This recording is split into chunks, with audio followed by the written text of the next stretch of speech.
I'm today's host of History Today, and we will be sharing with you a topic of African Americans in the Civil War and how they gained rights and freedoms by fighting or by helping in the Civil War. Now to Eta to tell you our view on this very diverse topic. Well, you can see there. The imminent demand for African American help, free and enslaved on and off the battlefield in the Civil War, elicited their gain of basic rights. It was much later that they were actually accepted into society, gaining civil rights and enjoying the benefits of enfranchisement and mostly equal treatment. Before we get too crazy, let's talk a little bit of background knowledge before the Civil War. During the 17th and 18th century, Spanish and English colonists arrived in North America along the span of 250 years.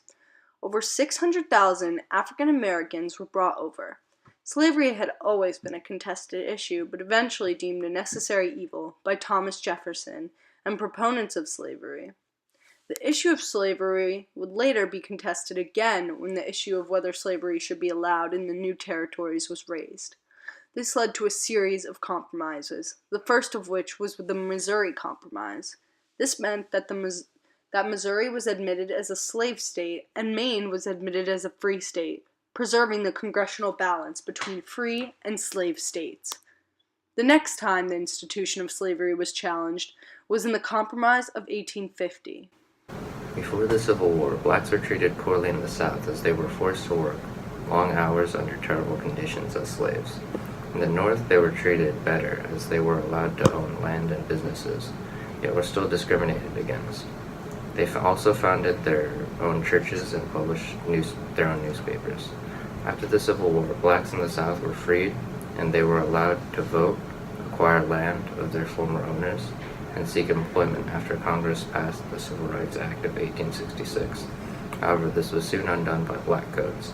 It was only later, after the Civil Rights Movement, that blacks gained full equality and rights in the Constitution. Here we are at Mr. Chitter's home to do an interview with him on this topic. How did African American service in the Civil War affect how society viewed them?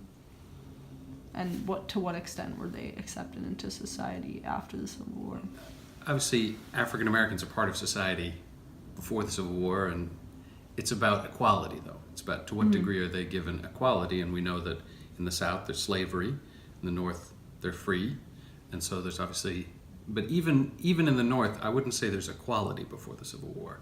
African Americans are treated differently. There are limitations on their voting rights and property qualifications, so there's not equality. Role in the Civil War, their active participation in the Civil War, in the Union Army. There's after the Emancipation Proclamation, then you get the enlistment of troops, of African American troops in 1863, 64, 65. That's huge. I think it's something like 10% of the Union Army are African Americans. Now, maybe you think 10%, that's a small number. To me, I think it's a lot. Like 1 out of every 10 soldiers is African American. And that's not including the role of slaves in the South who are undermining the slave system, particularly as news gets around that they're going to be freed if the North comes by. The Union forces come by, then they're going to work in subtle ways to undermine the slave system. And perhaps more importantly, white slave owners in the South are afraid. Whereas before the war, they knew they had complete control, complete power over their slaves. But as they learn that slaves are hearing about potential freedom if the Union lines get close, then the white slave owners have to go back to their plantations, have to leave the military to protect their own plantations. And so the response by the whites in the South during the war, it makes the role and the active participation of slaves more important in the South. The passage of the 13th Amendment abolishing slavery, some of the support for that grows because of the role of African Americans fighting for the Union Army and fighting in the Union Army. If they had just been passive, if African Americans had been passive recipients of freedom, then the movement to give them, to abolish slavery, let alone citizenship and the right to vote, those things would have been much harder sells. People would not have endorsed them nearly as much. But because African Americans fought, risked their lives, gave up their lives, it was a significant difference and became a reason to at least abolish slavery and then to step forward on the other amendments too. So besides fighting, what did they do to actively fight for their freedom? One is the fear that's created just by the potential of slaves running away, the fear that's created among white slave owners. The actions by slaves themselves were often very subtle, and it's going on well before the Civil War too. It's things like breaking tools or not working as efficiently or taking breaks. Whatever ways they could get a little more control over their life or stop the kind of the dangers of slavery to them, they would do it. Maybe it's stealing food. We talk a lot about the Emancipation Proclamation and how it was the turning point in the Civil War. Do you have any opinions on that? I think it's fascinating. The Emancipation Proclamation, I think it's fascinating because it's so bizarre, right? Lincoln first starts the war and he says, this is not a war to end slavery. And then we know he passes writes the Emancipation Proclamation, issues the Emancipation Proclamation in January 63, and suddenly the war changes. It becomes a war to end slavery, and it becomes a way to create rebellion in the South by the slaves. But when it's passed, the actual language, as I'm sure you know, of the Emancipation Proclamation essentially frees nobody in reality. It frees only slaves that are in areas that rebelled and that are not under Union control. So it frees all the slaves that Lincoln has no power to actually do anything to, and it leaves enslaved the people in the border states that had slavery. They remain enslaved. And so it doesn't do anything really on paper. And yet in reality, the effect of it is so huge to make the possibility for African Americans to enlist, to change the goal of the war, to abolishing slavery, to creating the internal rebellions in the South. So a huge deal, and yet it seems meaningless. Wait, pause. Let's talk about that for a moment. Although this proclamation was very limiting, it was the start. The proclamation states all persons held as a slave within any state or designated part of a state, the people whereof shall then be in rebellion against the United States, shall be then, thenceforth, and forever free. The emancipation did not free all, but it did promote hope among many. It also allowed black men in the Union Army and Navy. This gave the Union a moral force and the war a purpose. This completely changed the war's motivation and the motivation of black men fighting for their freedom.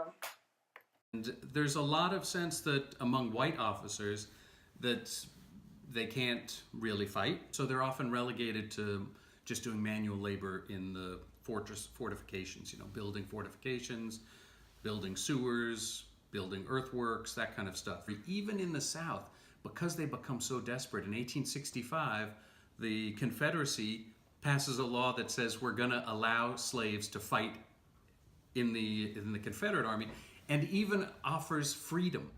General, put me in the war. I'm ready to fight. Black, I don't trust you. But General, I'm ready to fight for my country. Actually, now that you mention it, I think there's some dangerous positions I could put you in. This is a common occurrence that happened in the Civil War, where black men weren't allowed to fight or were put in really dangerous roles. Brave black men weren't allowed to enlist because of a 1792 law that forbade blacks from bearing arms in the U.S. Army. Lincoln also feared that if he let blacks into the military, he would cause the border states to secede, but with an imminent demand of troops, the government was pressured into abolishing the ban. In 1862, black men were finally allowed to enlist when the Second Confiscation and Militia Act, which allowed the president to employ as many black people as he thought necessary to win the Civil War. In May 1863, the Bureau of Colored Troops was established to manage the new black enlistees. Initially, recruitment was low, but Frederick Douglass urged blacks, especially free blacks, to join as a way to ensure that they would get full citizenship, and recruitment numbers went up. They did not receive equal pay compared to white soldiers, however. blacks only earned $10 per month minus $3 for clothing. Whites, however, on the other hand, received $13 per month without having to pay for clothing. In 1864, Congress granted equal pay. If Confederates captured them, they were subject to harsher conditions, such as how they were massacred at the Battle of Fort Pillow. Many Union officers thought that blacks were poor fighters and assigned them to non-combat duties, such as guarding railroads. 170,000 served in the Union Army, 10%, and 20,000 in the Navy. 40,000 blacks died, on the other hand. They also worked in relief roles such as being nurses, cooks, and blacksmiths. Black dispatchers were spies that gathered intel on the Confederate Army. One notable example is Harriet Tubman, and she was a spy. Blacks often ran away to nearby Union armies and assisted them as scouts. And then in discussions about citizenship, also the fact that they had fought for the Union became an argument in favor of passage of the 14th Amendment. Short and long-term impacts of African Americans in the Civil War include changes in the social landscape. 4 million slaves were freed as a result of the Civil War. Also, in addition to that, the Reconstruction period is actually exactly what it sounds like. The period after the Civil War was called the Reconstruction period, and rightly so, as Union soldiers occupied the South, Lincoln made a plan to rebuild the South. The majority of the wars took place in the South, and that is where it was most destructive. The aftermath of the war presented a whole new wave of challenges. Abraham Lincoln worked to mend the Union as quick as possible, and his idea was to have all states make a constitution without slavery. Only a week after the Civil War, Lincoln was assassinated, causing the next in line was Vice President Andrew Johnson to take over, continuing his vision of Reconstruction. Black codes were adopted by the Midwest to limit the freedom of freed slaves. It was like a reversion back to the time before the Civil War. It wasn't until the 14th Amendment, however, that they were given the civil rights to become American citizens. On March 2, 1867, the first Reconstruction Act was passed, and new elections were held allowing black males to vote. Another major long-term effect was the 13th Amendment. This amendment, in simple terms, restricted slavery. Forced labor was also restricted, but is allowed when used as punishment for a crime. Contrary to Lincoln's anticipation of the ratification of the amendment to be easy, the amendment took several attempts until it was finally passed after Lincoln's death in December of 1865. The 14th Amendment was the amendment that essentially elucidated what it means to be an American citizen. This, in turn, gave citizenship to African Americans in a time where they were not considered as worthy citizens. This was a momentous occasion because once you were granted citizenship, it cannot be taken away from you. Now let's recap some of our main points. So, the Emancipation Proclamation was a turning point in the war, and it was very momentous, because even though they didn't gain rights, it forwarded the cause. Second, the non-combat roles of African Americans felt combined with heavy Union losses convinced Lincoln to let African Americans join the combat roles. African Americans troop served with distinction and helped the Union gain manpower needed to grind down the South of a war of attrition. By helping to fight preserve the Union, African Americans were able to sway public opinion in the North to help them after the Civil War with organizations such as Freedom Bureau that helped blacks take advantage of their rights. Thank you. This is Argana Bondi for History Today. I hope you will join me next time.